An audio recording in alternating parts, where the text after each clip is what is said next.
একটা নারী যখন সন্তান জন্ম দেন এত করে চিৎকার মারেন, মনে হয় তার চিৎকারে আসমান ফেটে যায়। চিকিৎসা বিজ্ঞান বলছে মানুষ সর্বোচ্চ 20 থেকে 25 ইউনিট ব্যথা সইতে পারে, কিন্তু সন্তান ডেলিভারির সময় মা 50 থেকে 55 ইউনিট ব্যথা সহ্য করে। আল্লাহু আকবার। এই কষ্ট সহ্য করে আপনার বাপ না আপনার মা?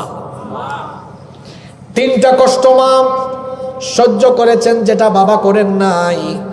1 নাম্বার, মা 10 মাস গর্ভধারণ করেছেন।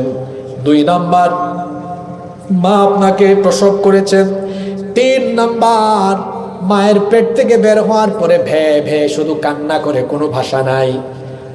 এখন তো আপনি গোশত খেতে পারেন, মাছ খেতে পারেন, ভাত খেতে পারেন, কিন্তু জন্মের পরে সন্তানের জন্য মায়ের দুধ ছাড়া আর কোনো খাওয়া আছে নাকি?